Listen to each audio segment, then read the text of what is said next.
Hey everyone, today I'm breaking down the shocking crash of Air India flight AI-171, which happened just last month, June 12, 2025. This was a disaster that shook aviation and left experts and families searching for answers. Let me set the scene. AI-171 was a routine flight packed with 260 people. Just minutes after takeoff, both engines suddenly failed, the plane lost power and crashed, leaving no survivors. Now the big question on everyone's mind: how could a modern aircraft lose both engines so soon after liftoff? The preliminary investigation has revealed something remarkable and honestly, chilling. Investigators found that both fuel cutoff switches were accidentally moved, cutting off the engine's fuel supply. In other words, the engines weren't starved by a fuel shortage or sabotage, it was a simple switch, flipped at the worst possible moment. But these switches aren't exactly in the most convenient spot for an accident. So what happened?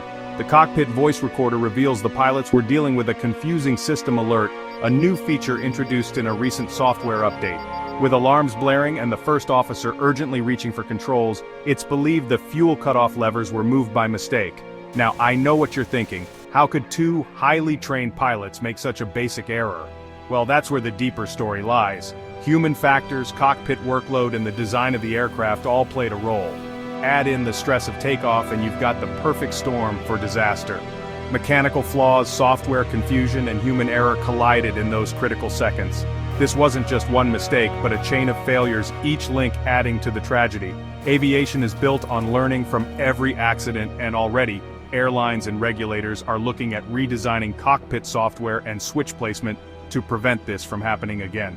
This is a heartbreaking reminder that in aviation, nothing can be left to chance. If you want more updates and analysis on major events like this, hit like, comment, and subscribe. This is a story I'll be following closely, so stay tuned for more.